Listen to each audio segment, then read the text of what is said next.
What do we do? Well, what the film you saw is a trailer of the film, Yes, Madam Sir. This is an Australian film which was released a few years ago, made by an Australian. Made, if you see, there's no acting. It's a biopic in a way. It's a biopic ahead of its time. It's not been released in Indonesia. You haven't seen it here. We're going to show it to our groups tomorrow. But it's only, I think, available on Amazon.com, but it did very well internationally, won a lot of international awards. It's a very rare film where there's nobody acting in the film.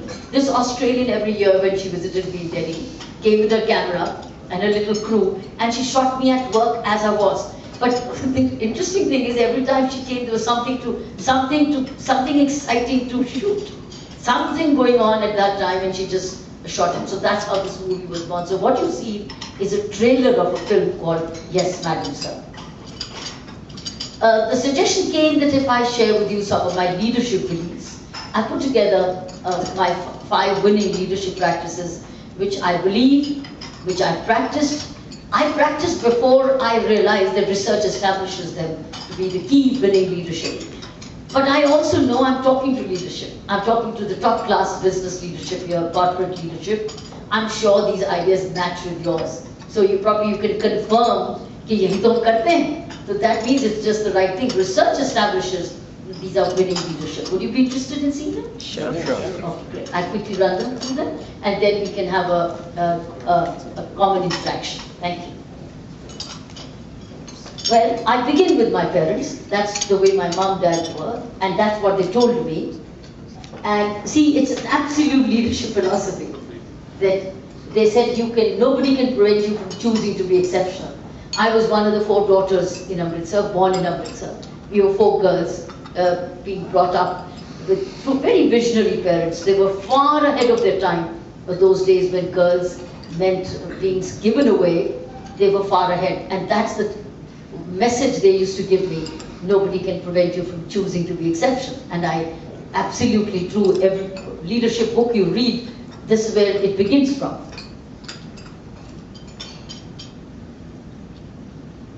Do what you can with what you have wherever you are. That's exactly what I did, and I'll show you how I did. I never realized that that's what Roosevelt had said, but I did in policing or in prison with whatever I had. Even in my non-profit work, which I'm going to show you, we do with whatever we have, but we do so much. But we begin with what is the need. So, who said this? Roosevelt, do what you can with what you have wherever you are. My first leadership belief is focus. Because if you focus is almost synergy. It's like a prism. It's when all the rays go through the prism, there is fire, there's smoke, because it's focused. Wherever, whatever you want, if it's got your focus right, if you've got your full attention, if it's got your time, it's bound to bring very, very good results. So dissipated focus dissipates results. Direct focus, absolute attention gets you the instant results. It's also you can focus on many things at the same time. I don't say you can focus on one, but what it means is whatever is before you gets your full attention. It's like you getting my full attention and you giving me your full attention. It's about focus, and that's how I would give you my best while you would get the best out of me. It's about focus. First, leadership is always about focus, but I would think focus is for what? If it's to be the notch up, then it has to have a little higher purpose. There is a higher purpose in all that we do. There is a larger cause in all that we do. There is an immediate result needed, but there is a higher cause. And if you focused on the higher cause, then everything else takes care. And if you remember, here was a Wimbledon champion year before last when Murray won it. It was nothing but through focus. The second. Well, this is another look at the family. This is a very focused family. Next. This is how I grew up, in a very focused way. So why am I inserting this slot here is that if we grow up with focus, we naturally are trained to be focused. So as parents also, we are sitting here, all of us are parents of children. This has to be, if it begins early and if it's inherited from parents and teachers, nothing better. That's the way it was focused. It was very multidisciplinary. Whatever I did, it was like an all-rounder. It was as a 14-year-old girl, as an NCC cadet, as a tennis champion and a national champion at the age of 16. And that was an all-rounder trophy at the age of 16 again, when leaving in the college. That is the way I grew up. I did not know that focus is a very critical quality of leadership, but it was growing up in a focused way. That's the view of the championship. Next. So what my teachers further told me was that you compete with yourself, as you do. While you're competing with others, you begin with competing with your own self. What kind of endurance do you have? What kind of skill you have? How much of upskilling are you willing? What kind of extra mile you want to do? It's all about what is competing with yourself. We think we're competing with others, but first we compete with our own limitations or capacities. I did compete with myself. This is a view of the 26th January parade of 1975. The first time a woman led a totally male parade ever on the 26th January India Gate lawns. I walked 14 kilometers non-stop with a sword in my hand from Vijay Chowk to Red Fort. That was, and I had the option to opt out, but I didn't because my inspector general at that time thought a woman couldn't do it. And I went up to him and saying, when I'm the senior most in my current batch, and the precedent is that it goes to the senior most in the batch. And I was being ignored, and my second colleague, male colleague, was being given. When I heard, somebody told me, Kiran, you're not leading the parade. I said, but how come? I believe the precedent is the senior most probationer leads the parade. He said, but they're giving it to somebody else. I went to see the commissioner. And I said, sir, I hear that you are choosing somebody else. Is that right? He said, yes. But will you be able to walk 14 kilometers on that day non-stop? I said, sir, but haven't I come after training in the National Police Academy, doing the same training as the men? And now am I constantly being asked this question? So is it the time to now move on? I was the junior most in the service. But I had the courage to tell him that, sir, enough is enough. I've done it all. I've come back qualified on equal terms. He was so happy with this answer. He stood up and said, I'm so happy, you were right. A woman in the Indian Police Service is right, because that was officer quarters of the Indian Police Service. So this 14-kilometer parade on that day was 20 kilometers every day. Because unless you practice for 2 months, 20 kilometers every day, and that too in the biting cold of Delhi at that time, where the visibility is hardly a few feet on 26 January. You know, the January is the fog days, the maximum. We used to do that. 20 kilometers a day with these boots and these swords, and 14 kilometers non-stop. It is this which broke new ground. After this parade, Mrs. Gandhi was then the Prime Minister. I remember when I said salute to her, she stood up from her chair, clapped, and then invited me for breakfast the next morning. So when she invited me for a breakfast next morning, it made national headlines and national news. It just says how one thing leads to the other. This was one of my police, it's again back to focus. I worked as DCP traffic in Delhi during the 9th Asian Games. I had no resources.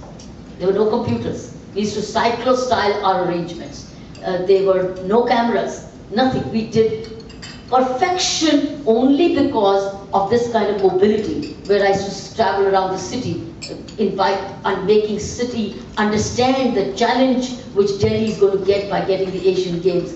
Absolutely contrary to what happened later on in the Commonwealth Games, which was so chaotic, known for corruption. This was in order and full of integrity. It was just brilliant. This was the year of 1982. Second, leadership. Now, I inserted only personal evidence of what focus meant. Second rule of my belief is self-evaluation. And this never stops all your life. You continue to do self-audit, self-awareness of who am I as a person, who am I as a professional, who am I as a friend, what kind of a human being am I, what kind of a person, businessman am I, what kind of a individual in any capacity am I. This kind of self-evaluation keeps you on course. On course. That means time for self-reflection. This is vital, very important part of my second leadership belief, which is now being taught in most of the management schools, and that's where yoga, meditation, Gita are coming into many, many management schools, including in the Ivy League institutions. So it's self-evaluation. This is called self-watch.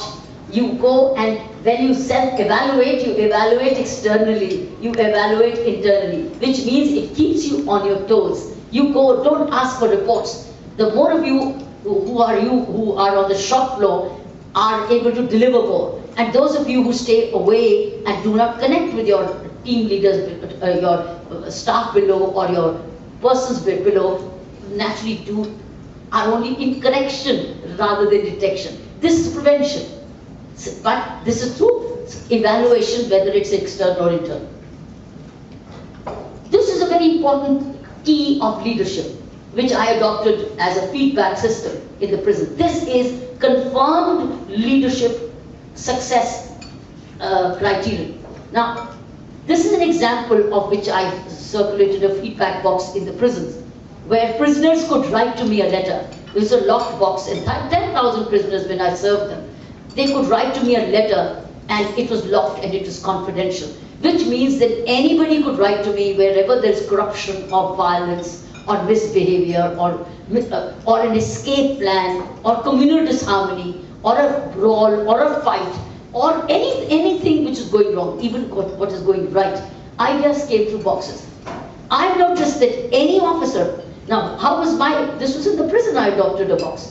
When I was in the police, I used to be at the police station at 9 AM every day to evaluate things for myself by surprise and hear and listen to what my constables had to say on a daily basis. Any leadership which reaches out for feedback, listens, communicates, is a very vital leadership belief, a practice. Same thing this was when I was at the United Nations in peacekeeping operations. Next. This is our village program where we're sitting with panchayats doing listening. Now this is feedback because we run Pani Panchayat programs in our rural project. I'll talk to you about it a little, but it's all about listening and feedback, as you do when but sometimes we end up more talking rather than, or telling. Talking or telling. This is not talking or telling. This is listening and then communicating. Another way which we adopted, this is most unique, it is also borders on self-evaluation as well as personal audit. This is now listening to your own self. This is most unique picture which you're seeing. I do not know this kind of a picture or this kind of activity anywhere in the world has ever happened, friends, where policemen have gone into long meditation programs, and this is called the Vipassana meditation, which was a 10-day noble silence, which was taken to prison during my police training posting. This was in the prisons, the same program. So it's all about feedback, all about internal feedback. So everything is not external. This is a 1,000 program of where this too was history in the world created during that time. It is these innovative measures which all became reasons for international recognition. This is women inside the jail, also went through the program. Then comes the power of sharing. Right, next. Third leadership quality, friends. How do you break monotony? When you continue to do routine, life is not an assembly line. You have an assembly line to visit, but that's part of your life. If you remain versatile and get into different activities as we do, we in our work continue to break routine, and at work we keep playing. Like for instance, this Diwali, we were all at the rock climbing. The entire team of our foundation, all of us, more than 125, we went into trekking and rock climbing. So we celebrate different things different way. Next year, we're planning June 9th, which is my birthday. And normally, they say the whole team, whether you like it or not, the team always would celebrate. Next year, we decided we're all going to get into a train, book 2 compartments and travel to Sikkim. So all of us are going to go Sikkim next. So we break routine like this, and so that when we return with a lot of energy, and while your holiday is a lot of fun. So breaking monotony as leaders is very, very vital. And different ways of doing it. This is the way I used to break monotony even in our prison. This is inside the prison. When this was a celebration of the Magsaysay Award, when I came back, this is how the prisoners celebrated. This is prison celebrating it inside the prison. I have children inside. We have children inside Indian prisons. We'll talk about it as we go. Again, faith-based integration. All of them had. This is how it just went. It was versatile, breaking monotony. Every festival to be celebrated. This doesn't happen in any prison in the world, other than this Indian prison. It's happening in Indian prisons around now, but outside India, it's a very rare phenomenon. But these are leadership qualities, is where you break monotony. Well, writing books is breaking monotony. Vijay has brought some books for you, if you wish to pick up. The royalties all go to the causes. None of my book royalties come to me, they go straight to the foundation. Fourth, my friends, is leadership qualities live up to trust. Anybody who's trustworthy is a person to be friend with, is somebody whose back speaks. It's like peeth pe reputation. Uski peeth bolti hai. So if anybody appreciates you from behind, is your real reputation. Not something which is appreciated, but somebody from behind saying credible person, reliable person, knowledgeable person, trustworthy person, honest person, good friend, very great father, mother, whatever, sister, brother, friend. I think that trust, living up to trust is very well. This is where self-evaluation will help us. Am I trustworthy? What are the areas where I can make some improvements? This is living up to trust by my duty. When my Prime Minister's car was also towed away by my team as DCP traffic. This was Indira Gandhi's car, which was challaned by my sub-inspector during my DCP traffic times. Why am I put in here? Because as a police officer, I was living up to my trust, upholding the law. And then seeing that the officer is duly protected and rewarded for daring to do the right thing. So I thought I'd share this with you. This is also legend in Indian policing, where Indira Gandhi's car, the same lady who invited me for breakfast, her car was also towed away. This is back to duty. This was my duty when I was heading prisons. Living up to trust also meant fulfilling one's responsibility. What am I in the prison for? I'm in the prison for reform, not just counting heads. So, didn't have any money in that. No reform project. But you remember, do what you can with whatever you have. All of these are prisoners. And we had education classes for all 10,000 people, my friends. It's absolutely unheard of. Where did the books come from? Teachers come from. Books came from donations from used school books by different schools of the city. All donated used school books. And these blackboards were made by the prison factory. And these teachers were prisoners themselves. So we taught educated prisoners to teach the uneducated ones. Donations came from outside. And 9 to 11, the Tehar prison had a school run for 10,000 people. All had books, all had bags, all had teachers. And they all had attendance system, all had examinations, and all were getting regularly awarded. It was like an ashram of education. And prisoners who were leaving every day, about 500 prisoners who would leave, from illiteracy, they were coming with thumb impressions, were now leaving by signatures. This is the change which we had. It was living up to the trust of my duty. I'm only giving you these examples that I'm not just talking theory. These are my beliefs, and this is the way I practice them. This is the same inside where I'm checking actually the class or the education inside the prison. Each one of them carried bags home, and 500 bags would leave Delhi Indian prison every day while new bags would come. So we let bags go home so that these parents could tell their children they did not waste time. This is how a prisoner drew the made a little boat called SS Tihar, and see how she has put in all of us in one boat. Everybody's at work. That was establishing how the environment of trust was. Fifth and the last leadership quality is gratitude. Anybody who's ungrateful for whatever one has, and whatever one has, everybody has. All of us today are gifted with good health. I think that's, the gratitude can begin and end there, because without that there can be nothing after. Everything comes after good health. So if we get up every day to say thank you for good health and then maintain good health, rest is all built. But with bad health, you cannot be anywhere.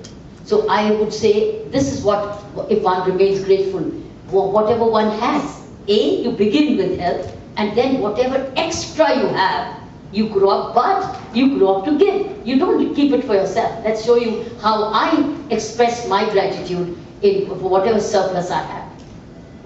These are my foundations, which reach out to 10,000 beneficiaries every single day. Friends, 10,000. 10,000, not a small number. But these are the marginalized sections of society. These are children in the slums, the blue ones. The ones in the red are children in the prison. We educate prisoners' children. And then from child playway school, we put them into residential schools or best schools, and then we put them into universities and make them employable. That program is 20 years old today. And the one in blue, you will see it's 26 years old today. Many of these children have become teachers of our schools. So this is how gratitude has been practiced every day. These are another pictures of the same children you saw in the jail inside. This is a residential school of theirs. See how different age groups, because every year we pick up different children because women come with children inside the hut jail. These are again street children, and you see how we began with whatever we had. And today these children are, some of them are becoming engineers, some of them are doing nursing, some of them have gone into information technology, some of them have gone into physiotherapy, some of them have hotel management, you name it, because we have developed partnerships with institutions that we will send you deserving children, and deserving meritorious go into higher education. The others go into skills training. Nobody of our children can say, "Main kahan jaunga, mera kya hoga." They all see a future in our organization. This work has been on as an expression of gratitude for the last 26 years. And these are a view of these different activities. This is how is my life, a daily life of gratitude in some form or the other, which is expressed. So even one day is not enough. But 16 hours a day is invested into these